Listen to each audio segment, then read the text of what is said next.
A Marine veteran stood in handcuffs, accused of violence, while the system prepared to dismiss him like another broken man. Then the only person who had ever saved his life walked into court wearing the medal she earned in battle. This is not just a courtroom story. It is a brutal look at trauma, bias, power, and the moment one woman forced a failing system to finally see the human being in front of it. "Take it off," Judge Harold Kessler ordered, his finger levelled at the woman in the last row. His voice sliced through the chamber's silence. Every head turned, every breath was held. The gavel's strike echoed like a gunshot. I said, "Remove it now, or I will hold you in contempt." The woman's face was a mask of calm. Her unblinking eyes met his as she spoke 5 words that altered the room. "It is authorized, Your Honor." The judge was profoundly mistaken. He had just dressed down a national hero, and his outburst was witnessed by someone of immense power. If this story resonates, please subscribe to follow the journey. Tell me in the comments where you are from. I am curious about this story's reach. Her phone buzzed at 6:14 a.m., but Emma Colton was already awake. 4 a.m. was her rising time, a combat zone cadence her body wouldn't relinquish. Seated on her mattress in a sparse Norfolk apartment, she held a mug of cold coffee. She took the call. "Hello, Emma, it's me." The man's voice on the line was unravelling with each word. "They arrested Danny last night. He's in the county jail." Emma set her mug down carefully. "Who brought him in?" "Norfolk PD. They're saying he assaulted some guy near a bar."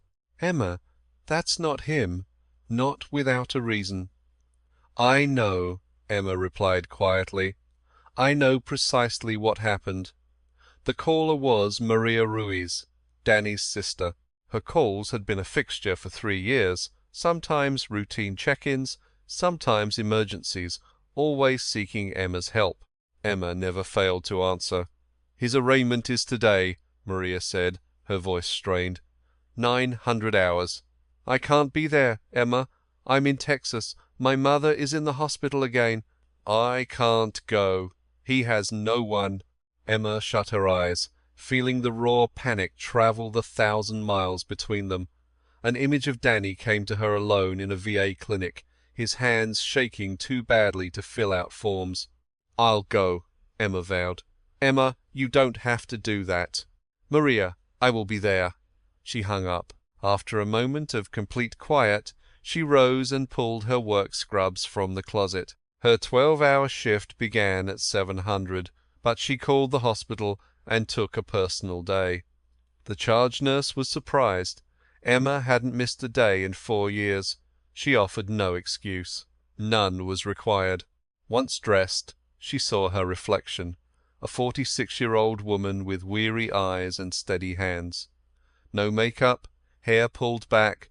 From a drawer she retrieved a small velvet case. A star-shaped medal on a light blue ribbon rested inside. She felt its heft in her palm, then fastened it to her scrubs over her heart. She hadn't worn it in years, not since the formal presentation, not since they named her a hero, and she had corrected them, saying she only did her job. But this was a different duty. This wasn't for her. Her old Honda Civic, with its 200,000 miles and a large dent, took her to the Norfolk courthouse. She fed the meter 4 quarters and entered. The building was already a swarm of tense activity. Lawyers rushed past with papers while families sat on benches, their faces etched with fear and rage. A guard waved her through security, barely noticing her. She was just another person in scrubs, completely invisible. She found courtroom B and took a seat in the rear. The room was not crowded. Attorneys spoke in low tones, a clerk organized files, and 2 bailiffs stood by, looking bored. On the bench was Judge Harold Kessler. She did not know the man or his standing. She did not know that lawyers nicknamed him the Hammer for his harshness. She was unaware of the 3 formal complaints filed against him, or that he once made a 19-year-old witness break down in tears. She knew nothing of this, but her lesson was about to start. The first matter was a young man charged with minor theft. His lawyer had barely started when Kessler cut him short. "Is your client guilty or not, counsellor?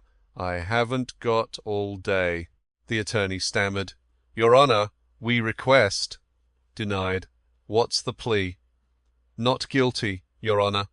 Kessler leaned back, staring at the defendant with disgust. "Trial is set for March 15th. Next."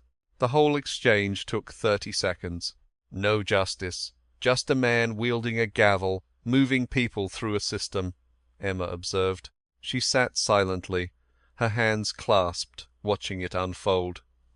A DUI case was handled in less than a minute. A domestic dispute took even less. The pattern was fixed. He would interrupt, deny, and overpower, mistaking his position's authority for absolute rule. Then the clerk spoke Danny's name. Case number 7421, The People versus Daniel Ruiz. Charge of aggravated assault. Emma sat up straighter. A bailiff led Danny in from a side door. The orange jumpsuit hung on his frame. His hands were cuffed. A dark bruise was on his cheek, a cut above his eye. He seemed worn down, but Emma saw him clearly despite the years and the damage. She knew the set of his shoulders, leaning forward like a man who has learned to anticipate a strike. She knew his eyes, dark and surveying the room, just as they had once scanned the hills of Helmand Province. Danny Ruiz, Sergeant First Class, retired Marine, 2 deployments to Afghanistan, 1 Purple Heart Medal, 1 traumatic brain injury, 1 honourable discharge, and now 1 pair of handcuffs. He didn't notice Emma. His eyes remained fixed ahead, as per his training. He stood next to a public defender who seemed barely out of school, her hands unsteady on a small file. Judge Kessler looked at Danny, but did not see a Marine. He saw a number on his docket and a convict in orange, and that was enough. "Mr. Ruiz, the charge is aggravated assault. How do you plead?" The defender stood. "Your Honour, my client pleads not guilty. We also request a reduction in bail. Mr. Ruiz is a Marine Corps veteran, no prior convictions. He is not a flight risk." "A veteran," Kessler repeated, his tone laced with contempt. "It seems most of the defendants in here are veterans." "That's no excuse for violence, counsellor." The lawyer flushed. "Your Honour, that wasn't my implication. Bail is $50,000. Next case?" "Your Honour, wait, Mr. Ruiz is unable to. I said, next case." Danny stood without expression. He made no plea. He just lowered his head slightly, a gesture of someone accustomed to being overlooked. And then Kessler's eyes fell upon Emma. He didn't notice her face or her uniform. He noticed the medal. A small golden star on a pale blue ribbon glinted, and his gaze fixed on it. He stopped. He narrowed his eyes. Leaning over the bench, he pointed directly at Emma. "You, in the back, on your feet." Everyone turned toward her. Emma stood with purpose, her arms at her sides. "What is that thing on your shirt?" Kessler demanded. "A medal, Your Honour," Emma replied, her voice steady. "I can see it's a medal. What is it?" "The Medal of Honour, Your Honour." A murmur swept through the courtroom. People looked at each other. The clerk glanced up. A bailiff straightened his back. Kessler's face became a mask of cold fury. He stared at Emma, his judgment already made. "The Medal of Honour," he repeated, his voice thick with ridicule. "A nurse like you was given that medal?"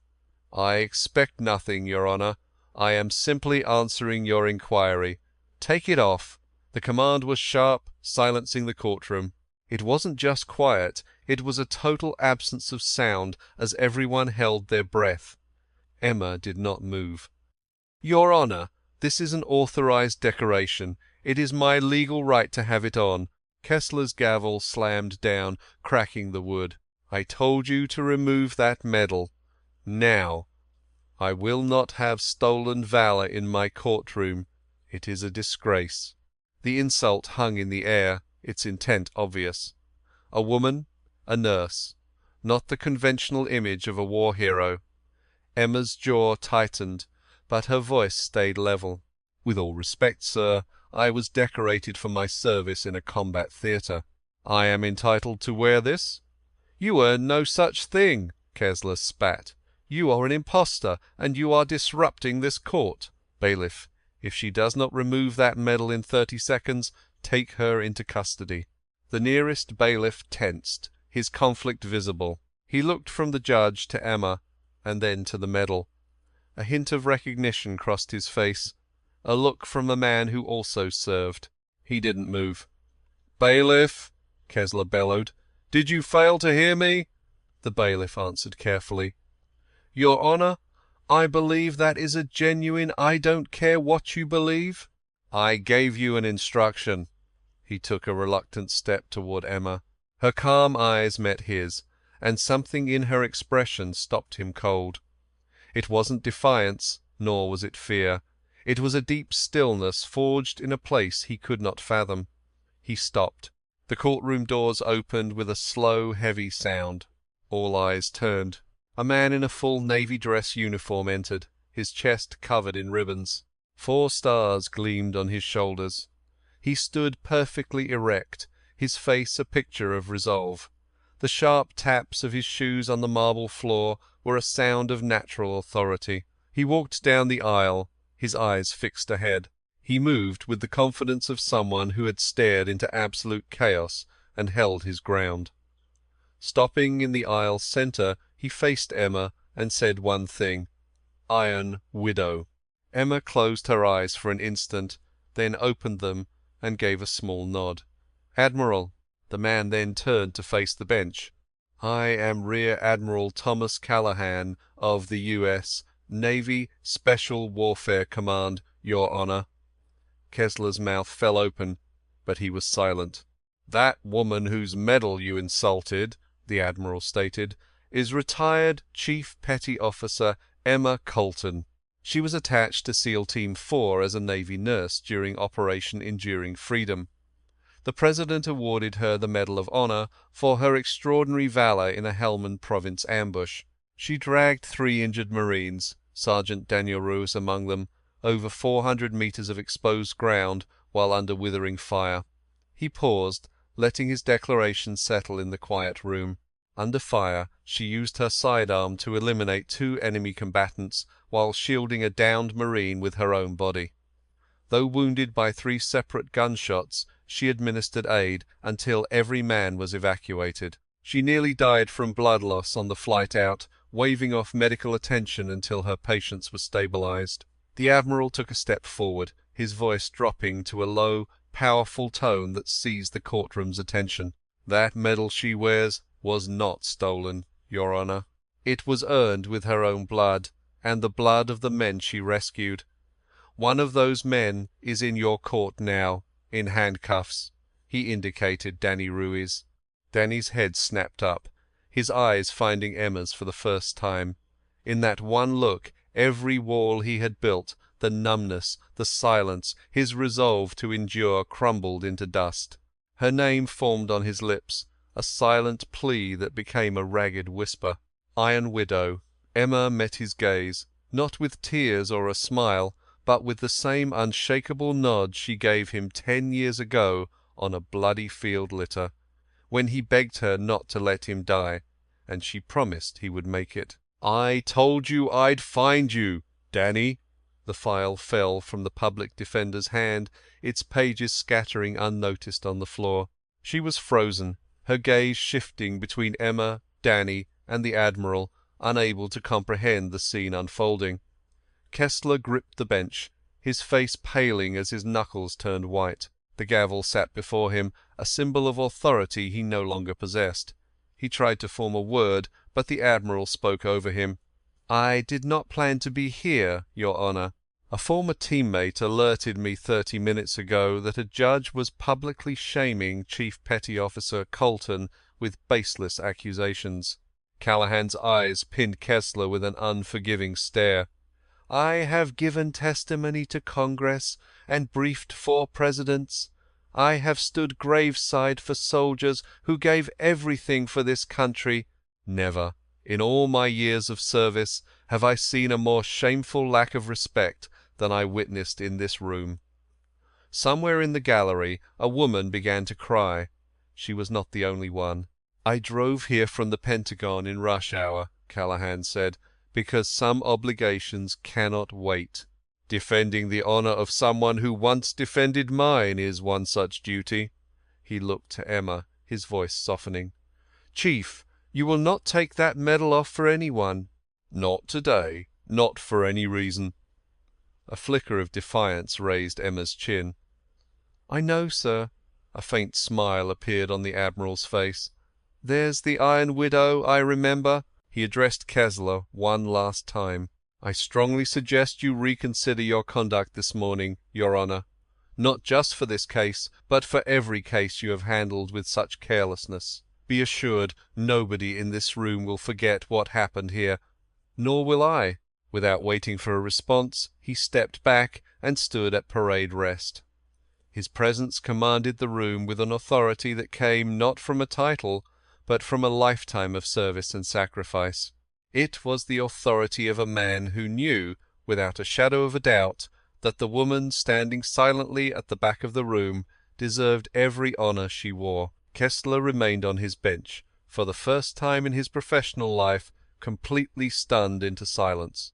The courtroom was still. At the defendant's table, Danny Ruiz wept freely, tears tracing paths on his face as he stared at the woman who had pulled him out of hell only to come here and ensure he didn't have to fight this battle by himself. And Emma Colton stood her ground, composed, resolute, and complete. The gavel was forgotten. The time was 9:27. Nobody stirred. The silence was broken only by the hum of the overhead lights and the sound of Danny Ruiz's uneven breathing. Judge Kessler looked as if he had been physically struck, his mouth opening and closing without a sound. He looked from the Admiral to Emma to the bailiff who had ignored his order. For what was likely the first time in more than 15 years, Norfolk County lawyers would later agree, Harold Kessler had nothing to say. The public defender, Sarah Chen, was the first to move. She knelt to pick up her scattered papers, her hands trembling so much they rustled audibly. She clutched the file to her chest and stood, looking at Danny as if seeing him for the first time. She had received his file only 45 minutes prior, knowing only his name and the charge against him. Now she was representing a man who had been carried off a battlefield by a recipient of the Medal of Honor. She was completely lost. Danny's eyes stayed on Emma, his face bruised and tear-streaked, his wrists bound. He kept blinking, as if trying to accept that she was real. "Emma," he mouthed, nothing more. She gave a slight nod. "Sit down, Danny. We're not done." He obeyed instantly. It was not a command from a superior. It was that when Emma Colton spoke, you obeyed. The last time she had ordered him to do something, it was to stay conscious while he was bleeding out, and her voice had been his only anchor to the living world. Admiral Callahan remained in the aisle, his posture unyielding, his eyes fixed on the judge. He didn't need to cause a scene. His presence was the scene.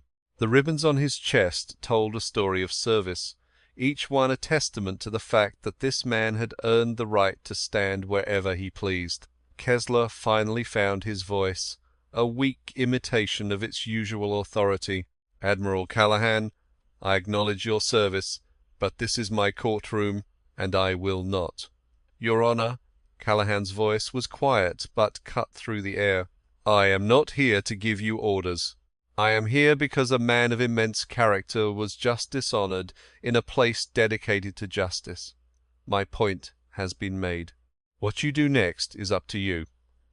Kessler's jaw tightened. His fingers brushed against the gavel, then recoiled. He looked out at the gallery, at 30 pairs of eyes watching him. Some were furious, some tearful. An older man in a faded Marine Corps hat shook his head slowly, his expression a mask of cold fury familiar to any veteran who has seen their service disrespected. "Your Honor," Sarah Chen's voice sliced through the silence, surprisingly strong. In light of this information, I move to reconsider bail for my client, retired Marine Corps Sergeant Daniel Ruiz. Kessler glared, but she did not look away. My client served 2 combat tours in Afghanistan.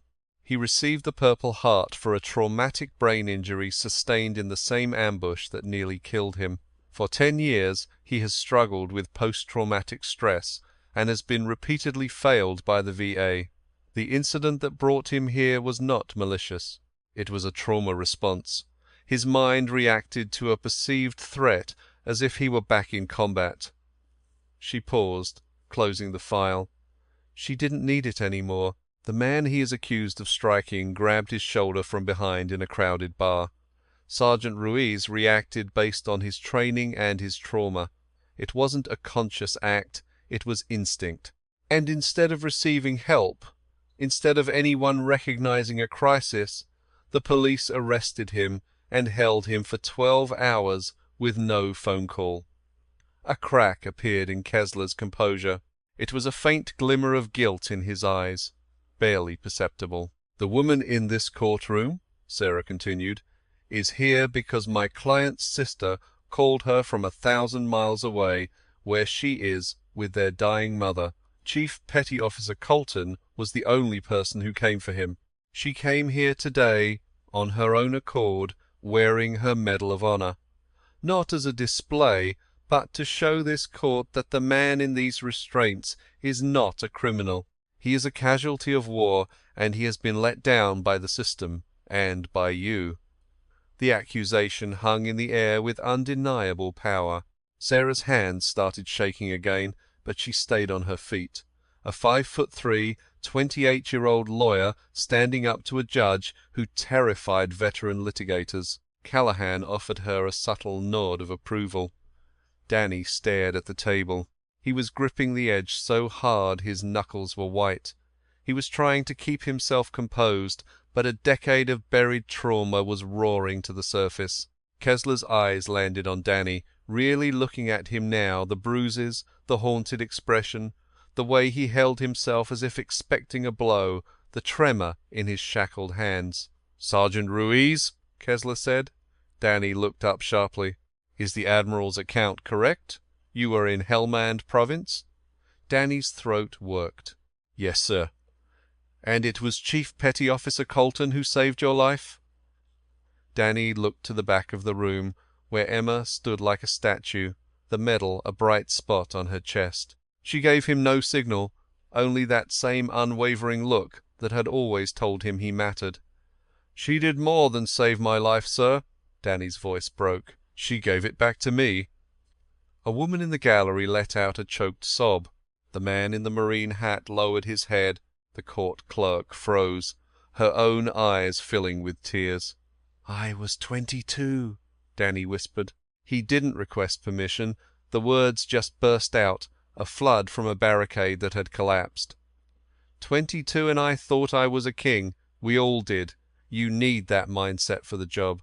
Then the ambush hit, and my world ended in 3 seconds. A shot ripped through my leg, another took my shoulder. I was down and couldn't see, only gunfire and screams. I knew this was it. I was dying in the sand." He paused as the court held its breath. Then she was there, from nothing. 1 second I was fading out. The next she was pulling me, not comforting me, but ordering me, yelling, "You will not die today, Marine, not while I'm here. Copy?" And I did. Her voice cut through the noise. He wiped his face with chained hands. She dragged me 400 meters. She was wounded too, I learned later. Bleeding out, but didn't say a word. She just kept going until we hit the exfil point. When the chopper came, she insisted they take me first. She ensured they took every last one of us. A corpsman told me she almost bled out on that field, refusing aid until we were all loaded. He fixed his gaze on Kessler. "The woman you branded a fraud, the one you commanded to take off her medal, she is why I am still breathing, why I saw my mother again, why I held my baby niece, Every day I've had since is a gift from her. A heavy, unbreakable silence settled in the room. Kessler removed his glasses, setting them on the bench as he pressed his fingers to his eyes. When he lowered his hands, his face was different. Not softer, but exposed, the mask of judicial anger gone. What remained was raw humanity. Chief Petty Officer Colton, Kessler's voice was low. Emma met his gaze. Your Honour, I owe you an apology. The words hung in the stillness. For a man like Kessler, it was a colossal surrender. His entire career was built on absolute certainty. Now he spoke the words the entire room was waiting for. What I said to you was inexcusable. My judgment was flawed. My ego clouded my duty, and in doing so, I brought dishonour to you and everyone who serves this country. Emma gave a single, firm nod. Accepted, Your Honour. Just 2 words. No victory, no anger. She took his apology with the same solid composure she had taken his insult, anchoring the courtroom. Kessler turned to the defence. Miss Chen. Yes, Your Honour. I am reducing Sergeant Ruiz's bail to his own recognizance. Release him. Sarah felt a wave of relief so strong her knees shook. Thank you, sir. I am also ordering a complete review of the arrest and an immediate mental health evaluation for Sergeant Ruiz with the VA. If the prosecution moves forward, they must first prove he needs a cage over care. He stopped. The contempt charge I intended to file is also dismissed. His eyes found Emma. Chief Petty Officer Colton, that medal is always welcome in this court. Emma remained silent, simply resuming her seat as the bailiff approached. He leaned close, his voice intended only for her. She met his gaze, and her controlled expression finally broke, with a hint of understanding that required no words. The bailiff returned to his post. If anyone asked later what he said, he'd just say, "That was between the chief and me." Danny's release was processed in an hour. The cuffs came off at 10:45. He stood, rubbing his wrists, his eyes blinking in the sudden light. Beside him, Sarah Chen gathered her files, her mind already on the next move. She'd entered with a hopeless case, and left with a new mission. Admiral Callahan was waiting in the hallway. As Danny came out, the Admiral shook his hand, holding it a moment too long. "How are you holding up, son?" Callahan asked. Danny's jaw tightened. "Some days are a war, sir." "I know. It doesn't end, but you get better at fighting it. It gets smaller." Danny just nodded, unable to speak. The Admiral pulled a card from his pocket. "This is a direct line for the Seal Family Foundation. Call that number tomorrow, not next week. Tomorrow morning they'll be expecting you." Danny took the card as if it were a lifeline. "And Danny," Callahan's voice softened, "she came across town for you. Don't waste it. Do you copy?" "Yes, sir." With a firm squeeze of the shoulder, the Admiral was gone. His steps echoed on the marble, the sound of a mission accomplished. Emma, leaving the courtroom last, found Danny alone, clutching the card and a bag with his belongings. He turned as she approached. 10 feet of silence stretched between them. The hall began to empty. A custodian swept by, eyes down. The sounds of the courthouse rushed in. "You shouldn't have been here," Danny said. "I had to be." "How did you find out?" "Maria called me." He squeezed his eyes shut. "She shouldn't have. You've done enough, Emma, more than enough." Emma closed the distance. "Danny, look at me." His eyes opened. "Remember the medevac?" "Which one?" "The second one. When you ordered me to leave you behind?" His chin quivered. "You said we never leave our people." "That's right. I meant it then. I mean it now. This isn't the sandbox. You're not bleeding. But you're hurt, and you need help. I'm not going anywhere. Not now. Not ever." Danny's lips formed a thin line as he looked at the wall. Meeting her eyes would shatter him, and he'd already broken once today. "I'm a mess. Emma, he breathed. A total mess. I don't sleep, can't hold a job. A truck backfires, and I'm back in the province. 3 years back, you made me go to the VA. They put me on a wait list for 4 months. After 4 months, the doctor saw me for 11 minutes and wrote a script. 11 minutes. That's all my service was worth to them. I know, she replied. The system is broken. I see it at the hospital every day with our vets. But the system failed you. I will not. She took a folded piece of paper from her pocket. She held it out to him. What is this? He said. It's the info for a doctor at Portsmouth Naval, Dr. James Whitfield. He works with combat trauma, TBI, and PTSD. He's one of the top guys, and he's expecting your call. Danny took the paper. He read the name, the number. He folded it back up, pressing it to his chest. You've already called him, Danny said. At 6:30 this morning, before I drove here. He can see you this week. Danny's control finally snapped. He turned away, covering his mouth with a hand. His shoulders began to shake. He'd survived firefights and IEDs, a decade of bad dreams, only to be taken apart by a simple phone call in a hallway. Emma waited. She held her ground, patient and solid, letting him have the space to feel it. When he faced her again, his eyes were red, his breath steady. Thank you. Don't thank me. Just be there. Be there for yourself, the way you were always there for us. He nodded. He put the paper in his pocket with the Admiral's card. They walked out of the courthouse together. The morning was bright, the parking lot was busy. Across town, Emma's hospital ward was short-staffed. She thought of the patients, the late meds, the irritated head nurse. Then she looked at Danny Ruiz next to her, free, and knew she was right where she was supposed to be. They reached her Honda Civic. A small smile touched his lips. You're still driving this car? It runs. It barely ran 10 years ago. It got me here to you. He put a hand on the car's roof, hesitating. Emma, what the judge said back there, how do you just brush that off? She looked at him over the roof. What he called me is irrelevant. I know who I am. The people that count know. The rest can learn or not. It makes no difference. She unlocked the doors. Get in. I'm buying you breakfast, then we'll form a plan. He stood there a moment longer, the sun on his face, the day's events on his shoulders. Then he got inside. The engine coughed, turned over, and settled into its usual rhythm. She pulled out, driving toward a waterfront diner she knew, a place with strong coffee and waitresses who didn't rush you. Danny was quiet, watching the city slide by. They said nothing. The silence between them wasn't empty space.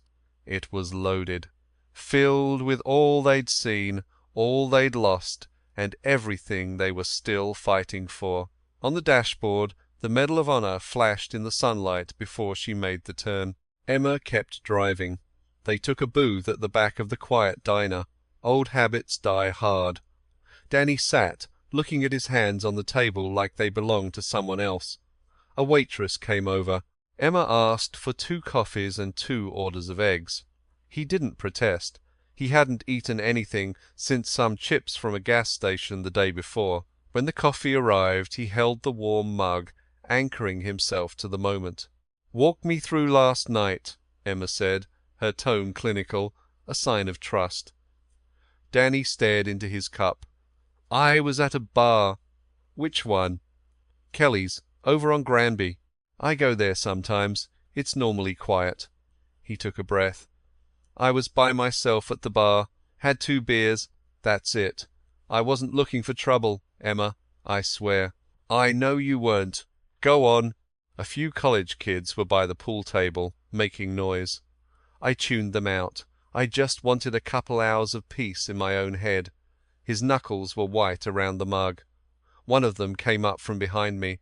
He put his hand on my shoulder, squeezed, and I... He stopped, his jaw clenched. Danny, I don't recall what came next. His voice was a faint rasp. I know it sounds like a line, what they all say, but it's not. One instant his hand was on my arm. The next I was pinned by cops and the kid was bleeding. I was gone. I thought I was back in Helmand, that the enemy had me. My body just, it did what it was trained to do. Emma nodded, her gaze fixed. She'd heard this tale before, in many variations, from countless men. New city, different people, same broken circuit. A mind that perceived an enemy in a civilian's gesture. A nervous system still fighting a war the body had left behind. How badly was he hurt? She inquired. A broken nose, according to the report. The punch itself is a void in my mind. Did anyone tell them he put his hands on me first? Danny's laugh was a hollow, joyless echo. Not a soul. The bartender claimed, I just lost it for no reason. Unprovoked. That was the crucial word in the report. Unprovoked. Were there any cameras? Danny glanced up. If there were, nobody brought them up. Emma took out her phone. Described the bartender. Just a regular guy. Mid-30s. Had some ink on his forearm. I'll get his name. She was already working her phone, dissecting the problem while others were still absorbing it. Your counsel is Sarah Chen. She's young but sharp. I saw her work today. She'll pursue the video. Emma, I can't afford a lawyer. I can't even afford gas. She's a public defender, free of charge. And the gas isn't your concern. Your recovery is. We'll handle everything else step by step. Their food arrived. Emma started eating. Danny only stared at his meal. He turned his coffee cup, a nervous habit that echoed how he used to twist his dog tags. Can I ask something? He finally broke the silence. Shoot. Why are you even helping me? Emma set down her fork. Her face held a complex look, far from simple anger or pity. Are you sure you want to know? Yeah. I've wondered for 10 years and never found a good reason. You pulled me from that inferno. Mission done. You got your medal. You got the acclaim. You had every reason to forget me. No one would have judged you. So why this, Emma? Why are you in this greasy diner buying me breakfast instead of at your own job? Emma paused, then reached up, detaching the Medal of Honor from her scrubs. She laid it on the scarred table, its blue ribbon a sharp contrast. See this? Yeah, this was for a single day, just one. 14 minutes of enemy contact, says the report. They threw a whole event for 14 minutes, gave me this medal, and I shove it in a drawer because I can't stomach it. Danny was floored. What are you trying to say? I'm talking about the details they omit from the citation. The part where I pulled you from that kill box, got you to the helicopter, and then woke up 3 days later in a hospital in Germany. A doctor informed me that one of the 3 men I carried out didn't make it. The air grew heavy. The colour drained from Danny's face. Who was it? Corporal Marcus Webb. He was only 20. I carried him 200 metres with shrapnel tearing at my leg. I got him to the landing zone, but he died in surgery 40 minutes later. He bled out internally. Danny's hands went flat against the table. I had no idea. No one ever told me. That's because I made them swear not to. I asked command to keep it out of the official account. I wanted his family to be able to grieve without knowing the person who carried him failed to save him. Her voice was controlled, disciplined, as usual, but a deep tremor existed beneath it, a pressure held in check for years. They gave me this medal for saving 3 Marines, but one of them died. Danny, do you understand? When I look at this, I don't see a hero. I see Marcus Webb. I see his face.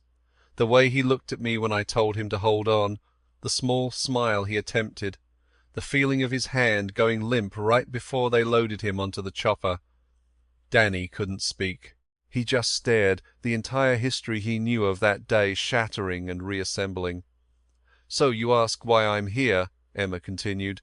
I am here because I failed, Marcus. I carry that burden always.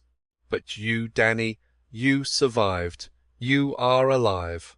You are here, and I refuse to watch the country we fought for consume and abandon you." She reaffixed the medal to her uniform. "That is why I am here. Not as a hero, but because the mission is not complete." Danny buried his face in his hands and broke down.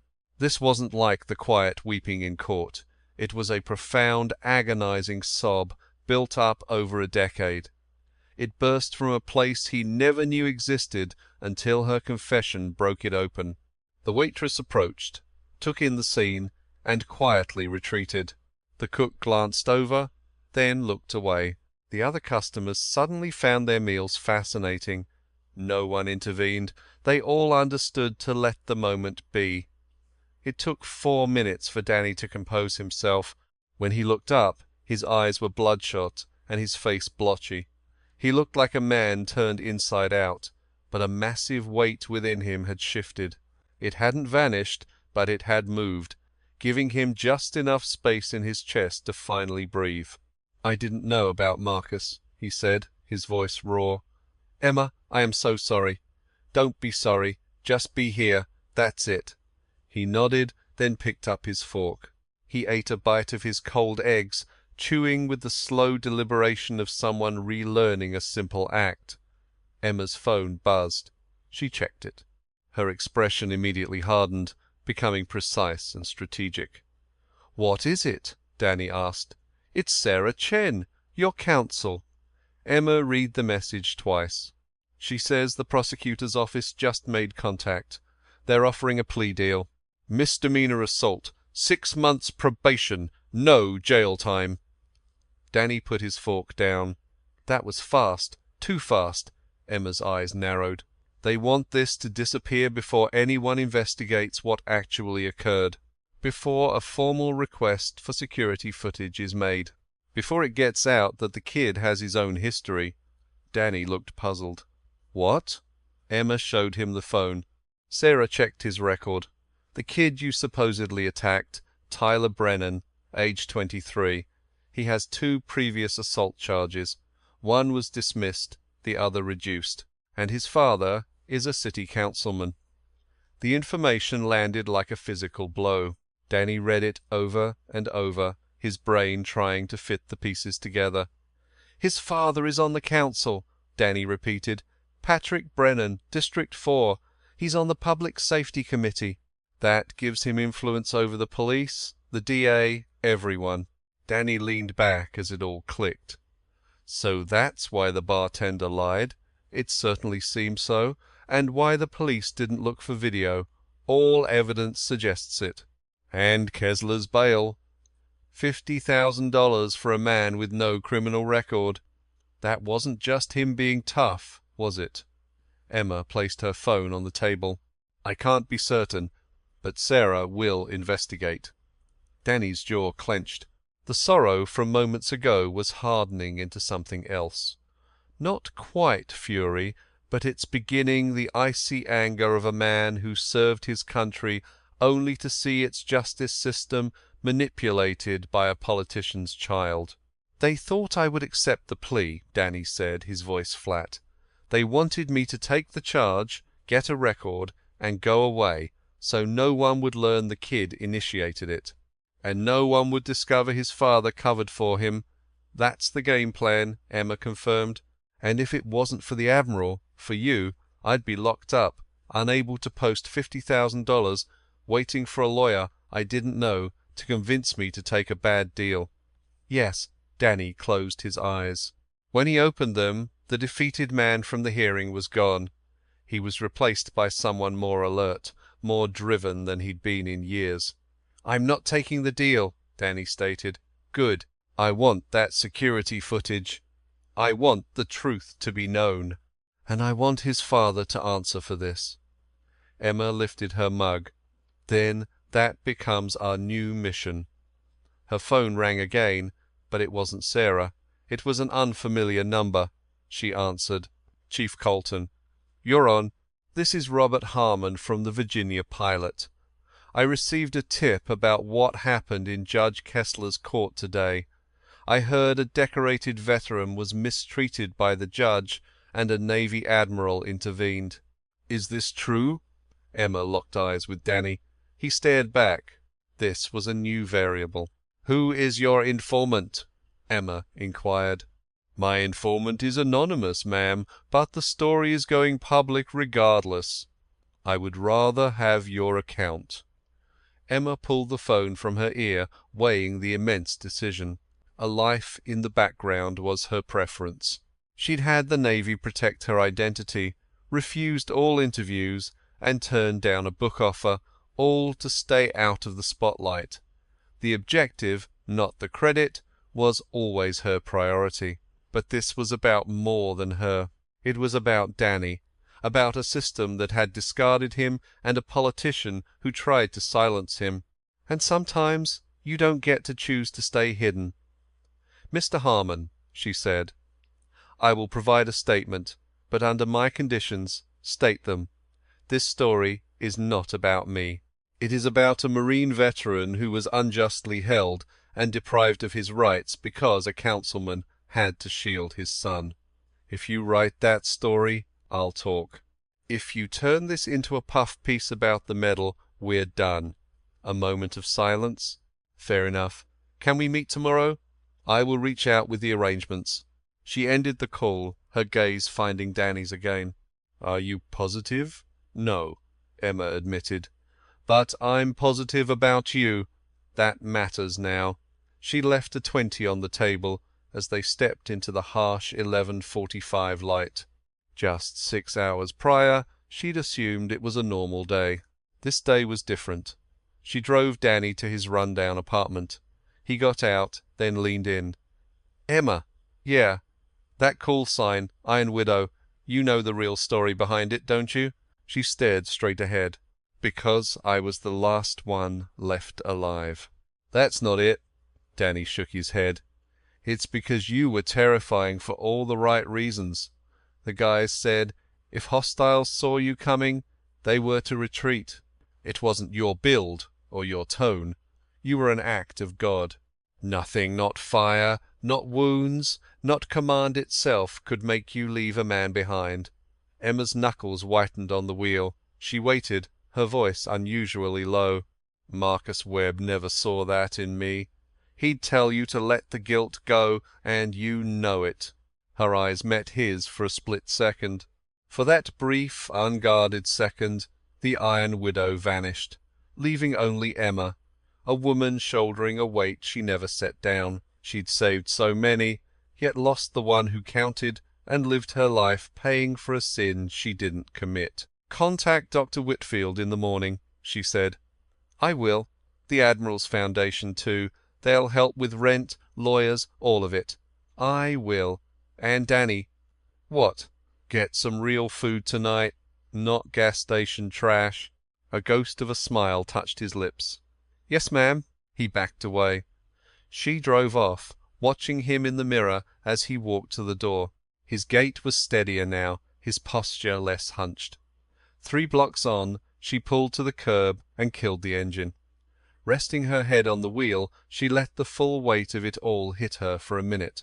Marcus, Danny falling, the judge's scorn, the Admiral's testimony, the media, the councilman's kid, the broken system, her 4 A.M. demons, everything. She inhaled deeply, counted to 10, straightened up.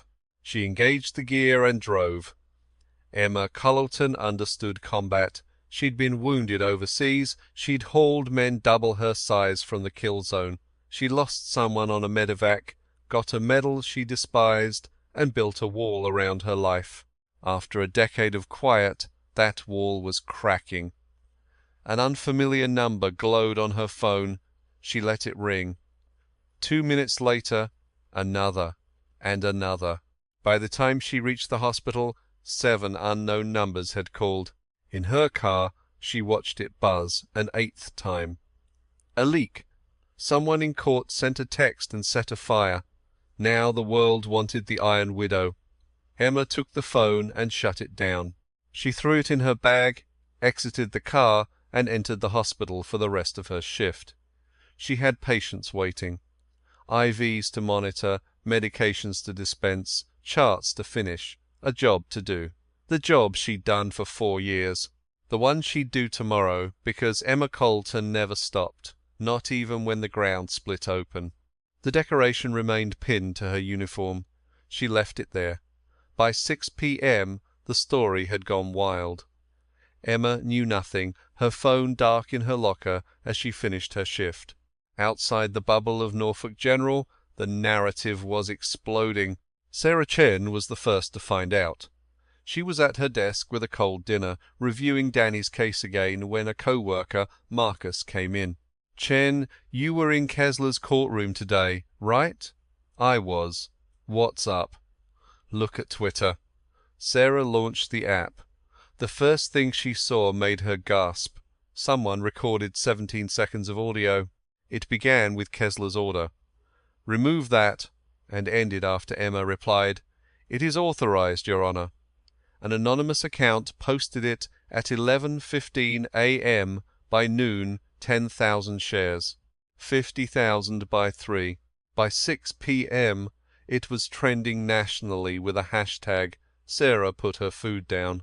She picked up her office phone, dialing Danny. He answered after 4 rings. "Hello? It's Sarah Chen, your attorney. Are you on the internet?"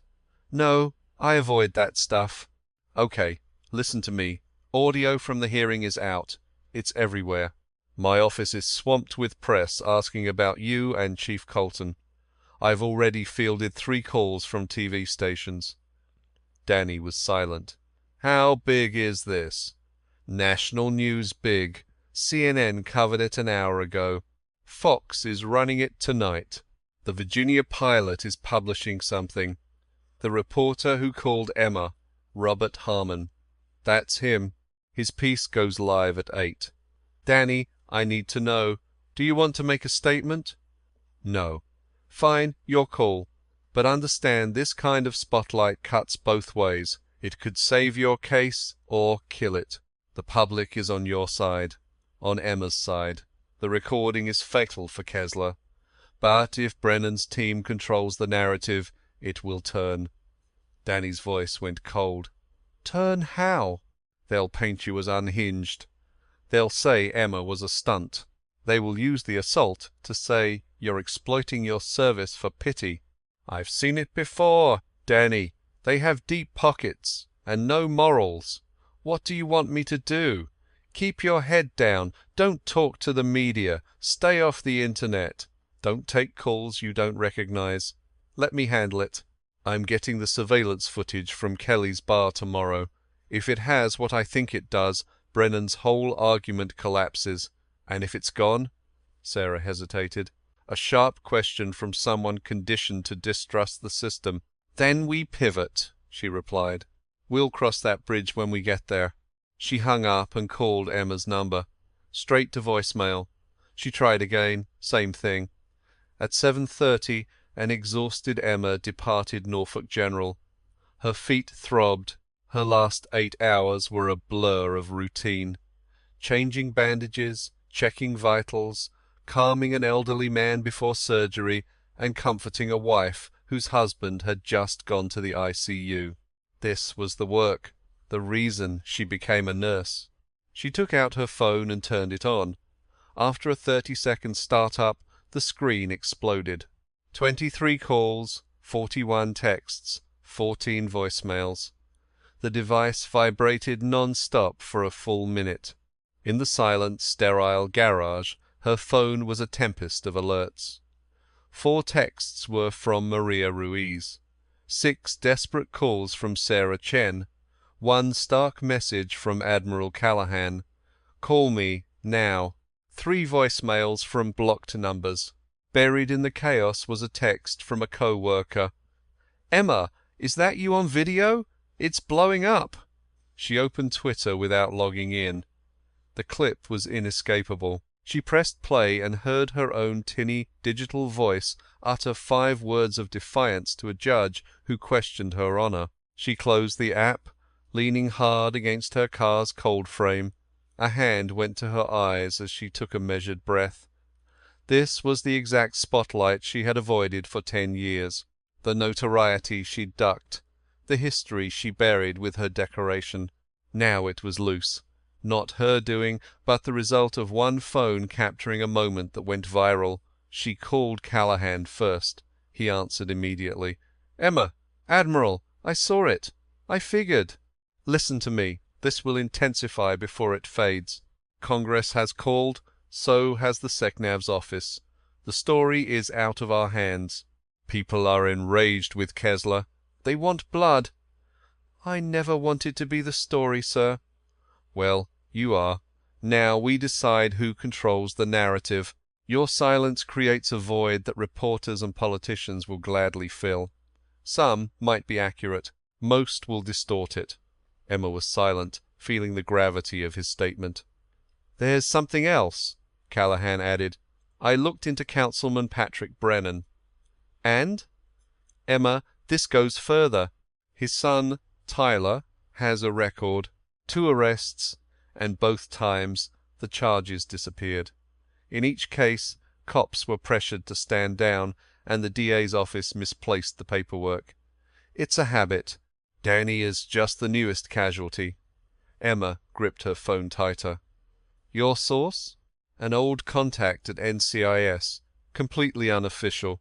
He's been watching Brennan for a while on an unrelated matter, something bigger. Danny's situation just kicked the whole thing wide open. How big? Can't say over the phone. I need you to trust me. Can you do that?" "Always, sir." "Good. 2 objectives. First, get Sarah Chen on the line. Second, give Harmon a statement tomorrow. Courtroom facts only, nothing more. Brennan is off limits. Sarah will handle that channel." "Understood. And Emma, one more thing." "Sir?" "What you did for that kid today was a courage I rarely see, even in the field. Don't ever forget that." She hung up, watching the hospital's relentless tide of staff move past. Each one fought a private war, carried an invisible weight. At 8:15 she called Sarah Chen, who answered on the first ring. "Emma, thank God. I've been trying to get a hold of you. I was on shift. You saw the news?" "All of it. The Admiral just read me in. He mentioned Brennan, the history." Sarah's voice hardened. "Did he tell you about the other incidents?" "He said cases were buried. A pattern of interference." "It's a cesspool, Emma," Sarah said grimly. "I've been digging for hours. Tyler Brennan's first charge was 2 years ago. A bar fight. Left a man with a shattered jaw. The case was dropped for insufficient evidence despite witnesses and video. Last year he assaulted a woman. He was arrested and released in under 2 hours. Her restraining order was denied. The charge was knocked down to disorderly conduct. A $500 fine." Emma squeezed her eyes shut. "And the woman?"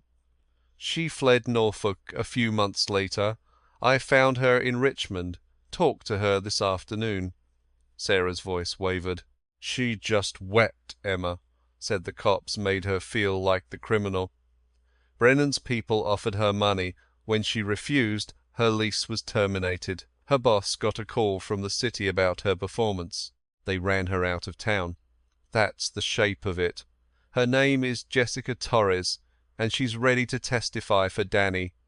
The full scope of it landed on Emma. This wasn't one injustice. It was a methodical campaign of destruction. Sarah, the bar's security footage, how do we get it?" "Subpoenas filed, but there's a problem. The bar is owned by a holding company. Records traced it to an attorney whose main client is Patrick Brennan."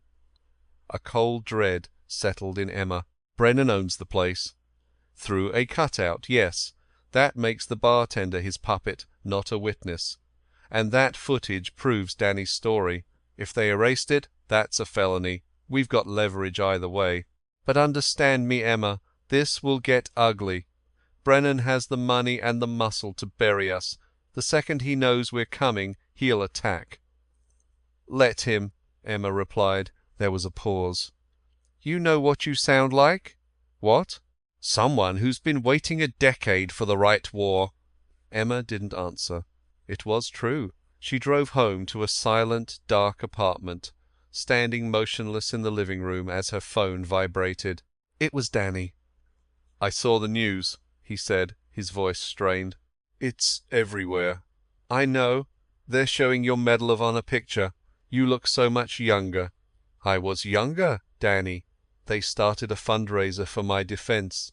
Emma, it's at $40,000. She looked at her phone, stunned. $40,000. "In 6 hours," he added. "Sarah said it was 12,000 an hour ago. Now it's 40." Emma collapsed onto the couch. $40,000 from strangers for a man they only knew from a 17-second clip. "People are good, Danny," she whispered. "They see a wrong. They want to right it. What do I do?" "Let Sarah handle it. It goes to your defense. Anything left over helps other vets." "Deal." "Deal." A moment passed. "I called Dr. Whitfield." Emma sat bolt upright. "You did? Couldn't wait." "I left a message for him to call me back." "Good. That's very good, Danny." "And I called that foundation the Admiral mentioned. The woman, Linda. She was kind, Emma. She said they'd help with everything." "Said I wasn't alone." His voice broke. "No one said that to me in so long." "It's the truth," Emma said firmly. "And you'll be hearing it more." She heard his breathing, the measured cadence of a man holding himself together. "There's more," Danny confessed, "about last night. Before that guy grabbed me, I was just sitting there, thinking about checking out for good." The words sucked the air from the room. Her knuckles turned white. "Danny." It wasn't a plan, just doing the final math, wondering who would even notice. "Danny, listen to me." "No, I'm not finished." I was in that headspace when he put his hands on me and training took over. Then the jail cell. I thought that was rock bottom. Then you came. You just showed up, Emma, with that medal on. You were there. You didn't just save me in court. You saved me from myself, just like you did 10 years ago. How do you answer that?" A sob caught in Emma's throat. Alone in the dark, she wept for the first time in years. The man she carried off a battlefield was telling her she'd just done it again. "Danny," she said, her voice steel, "you will call Dr. Whitfield tomorrow. That's an order from your chief. Copy?" "I copy." "And you will answer my phone. Always. I don't care if it's 0400. You answer." "I will. And listen to me. You'll be okay. You made it through a war. You made it through last night. You are still here." A long pause. Then a whisper. "Iron Widow." "Yeah, that's 3 times. Don't make me come for you a 4th. A faint smile touched her lips. "I'll believe it when I see it, Marine." She ended the call, letting the phone drop as the tears on her skin dried. At 10:15 her phone buzzed. A text from Sarah. Subpoena approved. "We collect the video tomorrow at 0900. If it's gone, I file for tampering and name Brennan. Fundraiser is at 62,000. Also, Jessica Torres is driving down from Richmond to give a statement. Her words, 'It's time someone stopped that family.'" Emma set the phone down, walked to her bedroom, and opened a drawer. She lifted out the velvet case. Inside, the Medal of Honor gleamed. A piece of metal a judge called a disgrace, an admiral called sacred, and a marine called a reason to live. She closed the lid. Tomorrow she would wear it. Tomorrow she would walk into the storm. But tonight she sat on her bed in the darkness. She let herself be just Emma, not the legend, not the hero, just a woman, doing the only thing she knew how, showing up no matter the cost. The clock read 10:32. Across town, Danny Ruiz lay staring at his ceiling, a doctor's number in one hand, an admiral's in the other. He just breathed, telling himself tomorrow would be different. With trembling hands in Richmond, Jessica Torres packed a bag for the 3-hour drive to confront the family who had cast her out. In a newsroom, Robert Harmon polished a front-page story for the Virginia Pilot. Meanwhile, in a wealthy Norfolk neighborhood, a livid Patrick Brennan argued with his lawyer, enraged that a 17-second clip had ignited a national firestorm. None of them would find rest, all knowing the battle from courtroom B had just begun. Sarah Chen arrived at Kelly's bar by 8:55 the next morning, subpoena ready, a deputy at her side. The establishment was locked, the entrance barred. Her first 3 knocks went unanswered. She pounded the wood again.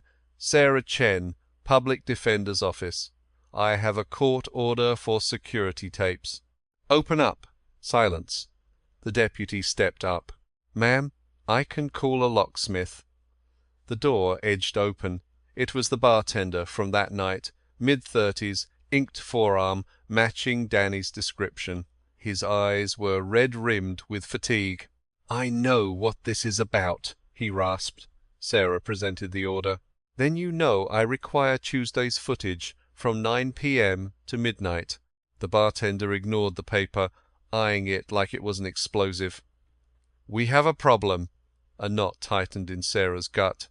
What kind of problem? The owner called me late last night, told me to erase everything. The deputy's hand instinctively went to his belt. Sarah gestured for him to stand down. And did you? The man's gaze shifted from her to the officer, then to his own hands. His face mirrored the internal struggle. Emma saw in the bailiff a man deciding his own character. No, he said firmly, I didn't. Sarah exhaled slowly. Can I have it? I can do better than that. He pulled the door wide. I'll show you what happened. The statement I gave the police was a fabrication, and it's been eating me alive. His name was Chris Mullally, age 34, an employee at Kelly's for 3 years. He was aware of the front company and the true owner. He knew when Brennan's son visited, the drinks were free, and any disruption was to be overlooked. It was policy. But Chris's brother served in Iraq. He returned a different man, startled by noises, unable to hold a job, living in his car for 2 years before the VA intervened. After Chris saw the news and heard that recording, realizing the man he helped set up was a decorated Marine, something inside him broke. He pulled up the surveillance feed, 4 distinct angles, high resolution, with perfect audio. Sarah watched as the screen vindicated Danny's entire story. Danny, sitting alone. Tyler Brennan walking over. Brennan's hand gripping Danny's shoulder, yanking him from the stool. Danny's response was a pure, instantaneous reflex, lasting less than 3 seconds. Tyler was suddenly on the floor, clutching his face, while Danny stood over him, his expression not one of anger. It was sheer terror, the look of someone detached from the here and now. That's it, Chris whispered. The kid started it. Your client defended himself. When the cops showed, the kid's buddy called his dad. 20 minutes later, my phone rang with instructions on what to say. Sarah looked at the officer. Secure this evidence now. All angles, time-stamped. Yes, ma'am. She turned back to Chris. Are you willing to testify to this in court? Chris rubbed the tattoo on his arm. An eagle, globe, and anchor. The Marine Corps emblem, same as his brother's. Yes, he affirmed. I'll testify. Sarah phoned Emma at 9:32. Emma was already on the road, using her second ever personal day. We've got it. Sarah's voice was sharp. The video is undeniable. It shows Tyler grabbed him. It was self-defense. The bartender is flipping and will testify that Brennan's people told him to lie. Emma's knuckles whitened on the steering wheel. And the order to delete the evidence? Chris Mullally was called at 11:47 last night by David Park, Brennan's attorney, and was told to wipe the system clean. Chris is in the clear, but that call proves obstruction. I'm filing to include Patrick Brennan and David Park in a criminal investigation today. The district attorney's office is in turmoil. This is a catastrophe for them. Mitchell Hayes, the original prosecutor, offered that plea yesterday. I informed him about the video. After 10 seconds of silence, he stammered about needing a supervisor. He knew. That makes him weak, and weak men make errors. As Emma pulled into the Virginia Pilot's parking lot, Robert Harmon was waiting. He was tall, in his 50s, with greying temples and a press badge on his jacket. He extended a hand as she approached. "Chief Petty Officer Colton, I appreciate you coming. Let's make this brief," Emma said. "I have another appointment." Inside a conference room, Harmon indicated a recorder and asked for permission to use it. Emma consented. "Walk me through yesterday," he started. Emma told him everything. Maria's call, the courthouse dash, the judge's reaction to her medal, the Admiral's intervention. She detailed Danny's service, his injuries, and the system that failed him. She described the bar incident, the false charge, the councilman's son's deceit. She held back only one detail, the truth about Marcus Webb. That secret was hers alone. Harmon listened, captivated. When she was done, he turned off the recorder, his eyes on her. "Off the record," he began, "in 27 years of journalism, covering wars and scandals, I have never met anyone like you. I'm not remarkable, Mr. Harmon." "Respectfully, ma'am, that's the only dishonest thing you have said." The story landed at noon, seizing the front page both in print and online. Harmon was true to his word. He focused on Danny's plight, not her heroism. The headline was blunt. "Marine veteran falsely charged. Councilman's son started bar fight. Video shows." Emma's name wasn't mentioned until the 3rd paragraph, her Medal of Honor not until the 5th. It centered on a wounded warrior being crushed by the very system designed to help him. By 1 p.m., the Associated Press had picked it up. By 2, it was on national news. At 3, Norfolk Police initiated a review.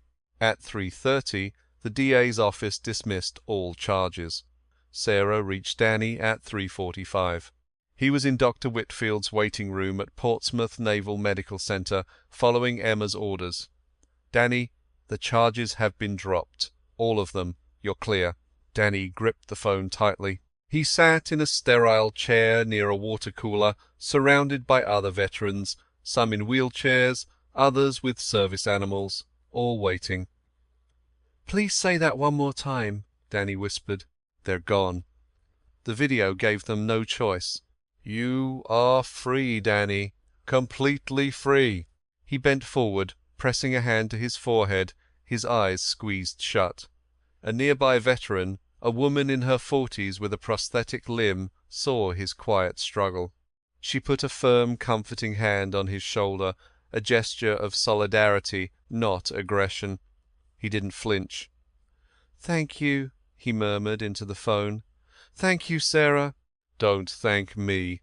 Thank Emma, and the Admiral, and Chris Mallory for choosing what was right.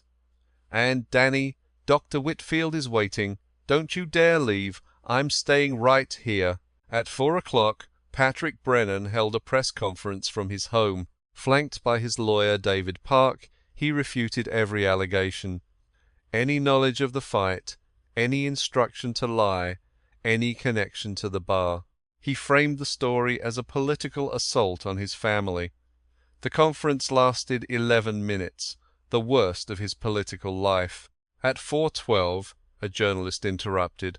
"Councilman Brennan, can you tell us why your lawyer called the bartender at 11:47 p.m.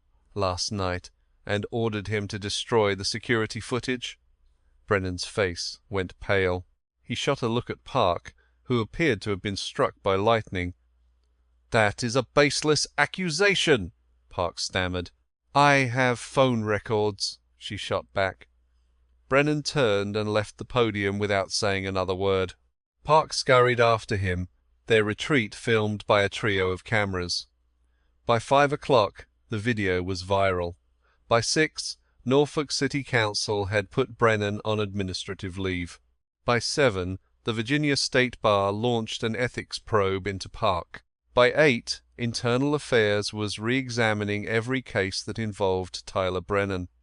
Jessica Torres arrived in Norfolk at 4:30 that afternoon. She had made a 3-hour trip from Richmond with a small bag and a folder she had protected for over a year, full of documents she knew would one day be needed. Sarah greeted her at the office. Jessica was slight and timid, her anxiety evident as she held the folder. When Sarah confirmed she was ready, Jessica said, "That woman in court with the medal." She was steadfast. "If she can be that strong, I can too." Sarah accepted the folder and reviewed its contents. When she was through, she told Jessica, "You are incredibly courageous. We will see that this ends for good." Her official statement was lodged with the police at 6:15 p.m. Kevin Marsh, a victim from 2 years prior, was contacted later that evening. He consented to give a new statement, which turned rumours into a concrete case.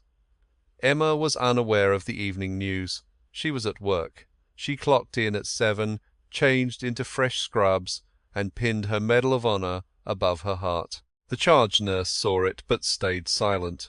2 other nurses paused. One gave her a hug.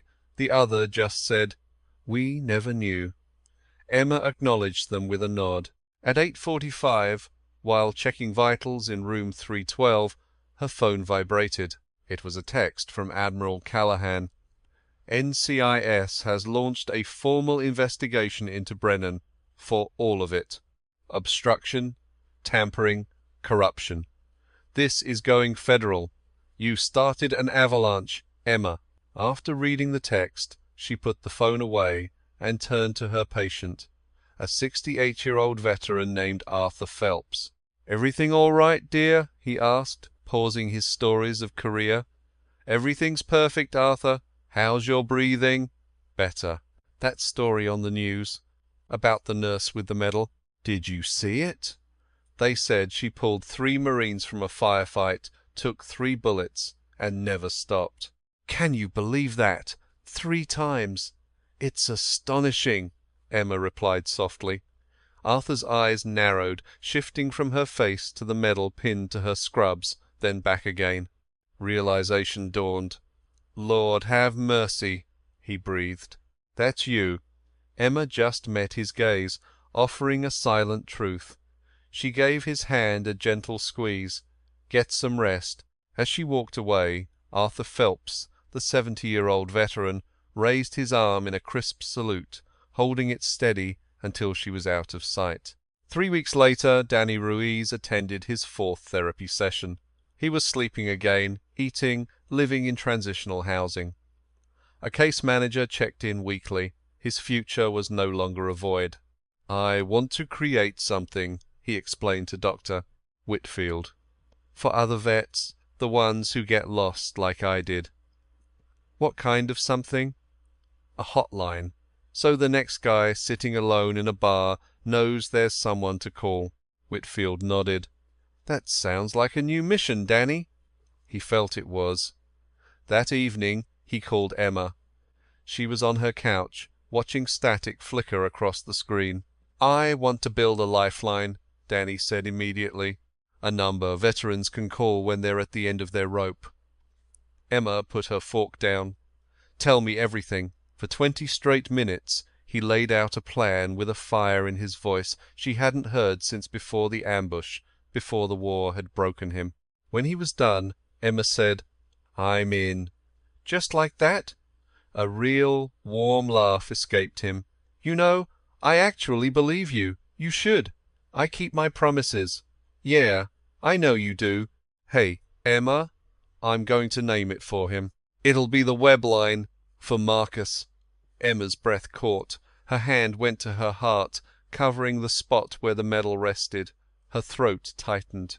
"Danny," she whispered after a moment, "he would have loved that. That's the point."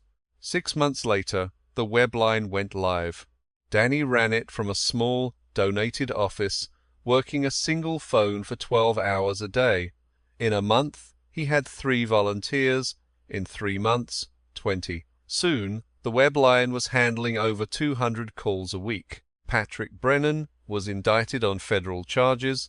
David Park lost his license.